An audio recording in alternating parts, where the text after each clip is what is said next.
The reason I'm here, as Mary said, is because I'm the daughter of an anonymous sperm donor. I found out when I was 15 that the man I thought was my father was not my father at all. The man I called Dad was infertile, so my mother had gone to a private clinic and become pregnant using a donation from an anonymous sperm donor. If the marriage referendum is passed next week, there will be many more people like me. People cut off forever from one or both biological parents. The marriage referendum seeks to radically change the definition of the family in the Irish Constitution so that 2 men or 2 women can become the head of a family. The only way same-sex couples can create a family is by using someone of the opposite sex. So every new family brought about following this legislation will be made up either by donor conception, like me, and or surrogacy, or adoption. So in this talk, I would like to share with you something of my own experience, the experiences of other people, and a further exploration of how this relates to the referendum debate. The first thing to say is that I'm not Irish, and I don't have a vote in the referendum. I don't have any right to tell you how to vote. But what I can do is talk about my own lived experience of being donor conceived, which is why I have been asked to get involved in this debate. I have spent many years thinking about the rights and wrongs of donor conception and surrogacy. My story starts when I was 15, and I came across 2 letters addressed to my mother from a private doctor.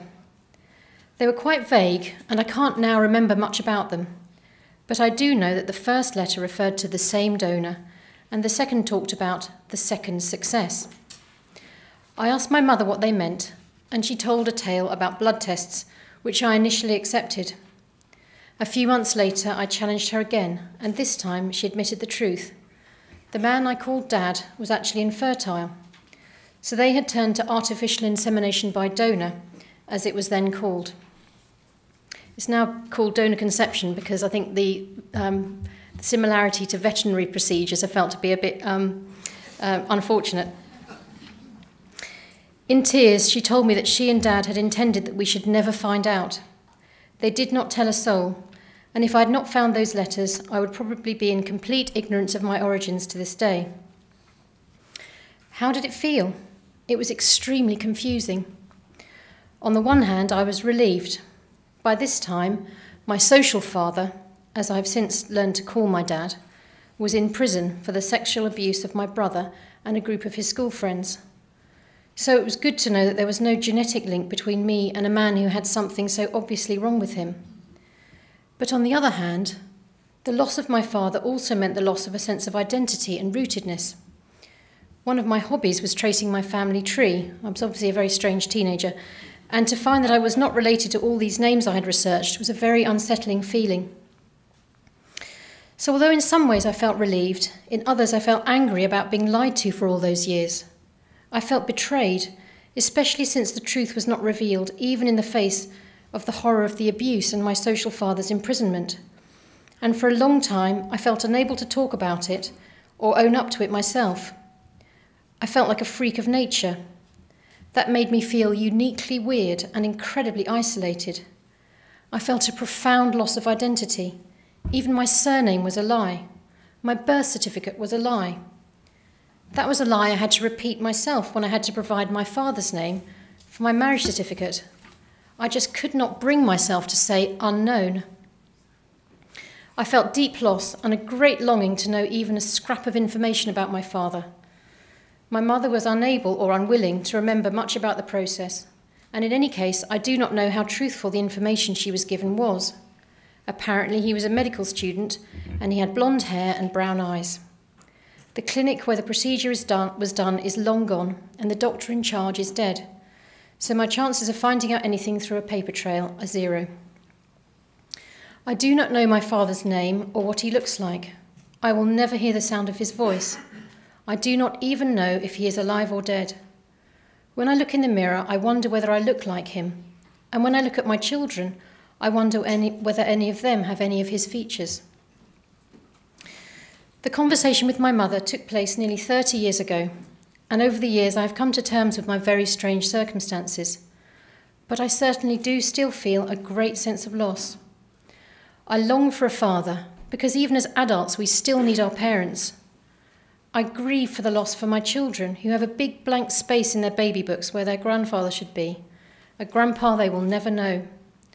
I see friends who have warm relationships with their aunts, uncles, cousins and wider family, and feel that I was deprived of my birthright. So I feel a great loss of identity and a feeling of not having a place in the world. There are other more practical consequences of being donor conceived. Genes are very important. It matters to people to feel that they fit in with their family, that they look similar and have similar traits. More importantly, perhaps, knowing our genetic history can give us vital health information. This is a pressing issue for me. 2 years ago, my baby daughter was diagnosed with a very rare liver cancer. She has come through, thank God, but this cancer is linked to another syndrome, which itself leads to bowel cancer. She has been tested for this syndrome, and the result given was that there is a variant of unknown significance on her genes. So my husband and I have been tested, and we are awaiting the results to find out if either of us has this gene.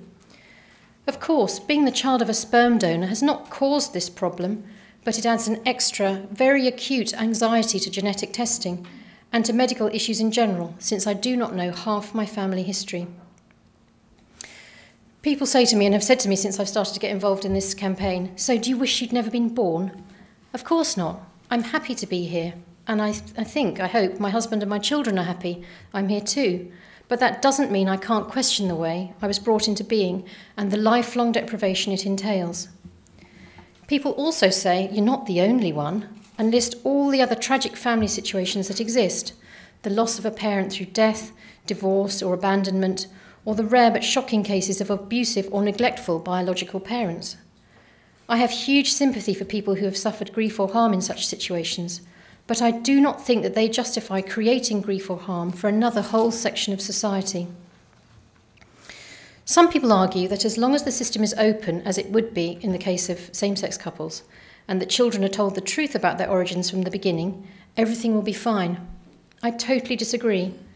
Being told that your parents sold or gave away their eggs or sperm in order to produce you is not a good thing to carry around, whether you have always known it or not. And being in effect intentionally abandoned by one of your parents before you are even born causes major grief, what's been called disenfranchised grief, because unlike losing a parent through bereavement or divorce, other people simply do not know what to do with it. What's more, the people who you might look to for solace in your grief, your parents, are the ones that created the situation in the first place. Some people have argued that there is no difference between adoption and donor conception because in both cases children are brought up by parents who are not their biological parents. This is a completely false understanding. Adoption is a response to a crisis situation for existing children who, for whatever reason, cannot be looked after by their biological parents. It provides orphans with what they have lost, a mother and father, albeit not biological ones. Every effort is made to act in the best interests of the child, and would-be adoptive parents are subject to rigorous selection processes. Donor conception, on the other hand, creates intentional orphans. It deals with a problem for an adult, infertility or inability to produce a child in the natural way, and solves it by creating a lifelong grief and deprivation for children, not knowing one or both of their biological parents. Would-be parents of donor-conceived children are not subject to any screening or selection processes. Before I go any further, I want to say that I have enormous sympathy for people in whatever situation who are drawn to use donor conception because they have a great desire for a child. That desire in itself is a good thing, and I'm not saying that people who have already gone down this path are bad people. Knowing that you cannot have a child by natural means must be a huge grief and burden, which I cannot pretend to fully understand. But solving your grief by passing it on to the next generation is not a solution. The referendum which you will be voting on the 22nd amends the section of your constitution entitled The Family. It will therefore give same-sex couples the right to found a family. If same-sex couples are to exercise that right, it has to involve donor conception or surrogacy, or both. 2 men or 2 women cannot produce a baby on their own. They always have to have the involvement of a third party. That person will be called the sperm donor or the egg donor, but in biological relation to the child who is produced, the third party will be the mother or father, but this person will be airbrushed out of the child's life in order to maintain the fiction that she has two mummies or two daddies. Not only that, but donor conception involves a radical rethink of the relationship between parents and children. Rather than a gift to be accepted as they are, children of donor conception are made to order, with sperm eggs or donors, i.e. parents, chosen from drop-down menus selected as to colouring, height, weight, education and profession. And woe betide the fertility clinic if they fail to provide the service required. A lesbian couple in the US has sued the fertility clinic they chose when the baby they conceived using donor sperm turned out to be from the wrong racial background. If this referendum is passed, there will be a new underclass in Irish society, children who will be deprived of their biological mother or father, and in addition deprived of either a mother or a father figure, since they will either have two mothers or two fathers. But everyone will be expected to say that this is a good thing, because only love matters.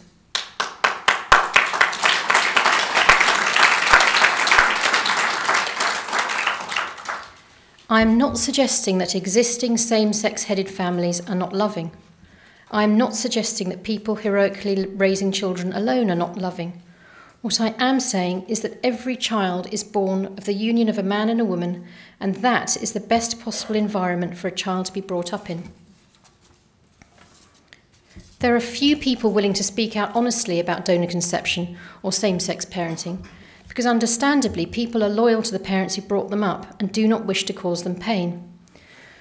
Also, we are often branded as ungrateful brats with abandonment issues, or as bigots, or as liars. But there are people who have shared their experiences publicly. Some of you may have heard Heather Barwick speaking at the conference in Dublin recently. She spoke extremely movingly of her upbringing by her mother and her lesbian partner. She makes it clear that she loved her mum and partner and they loved her, but all the love in the world could not make up for the loss of her father, whom she longed for and still longs for. Heather argues, true love means that sometimes we have to give up what we want the most for the benefit of another. She concludes, same-sex marriage is supposed to make right a perceived injustice against the gay community, but in reality it creates a new injustice, one in which children are required to sacrifice their right for their parents' desire. Surrogacy is another pressing issue if this referendum is passed. If two women are to have a baby, they of course not only need a woman's egg, but a woman to carry their baby for them for 9 months.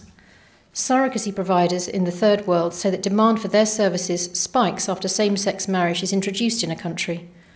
So there are poor women being treated as objects by rich Westerners and having their wombs rented out by people who treat them as modern slaves.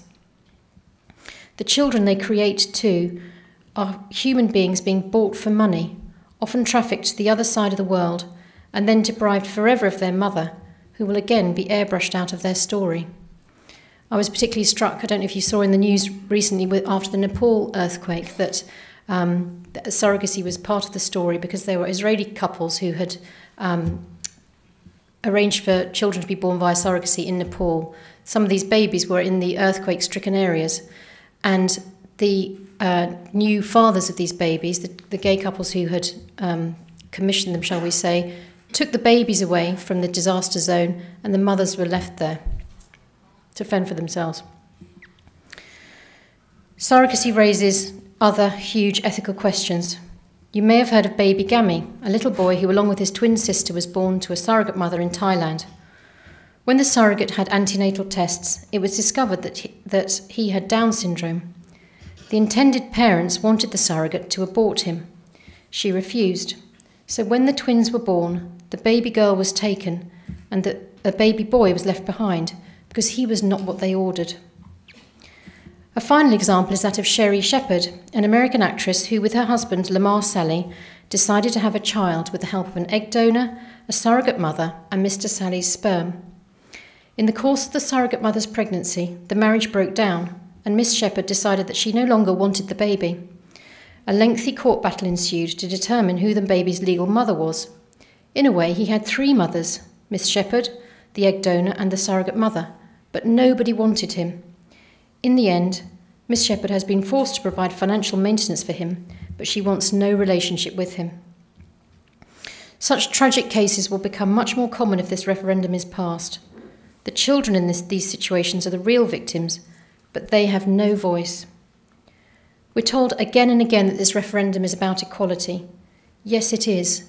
Equal rights for all children, where possible, to have a mum and a dad. Thank you.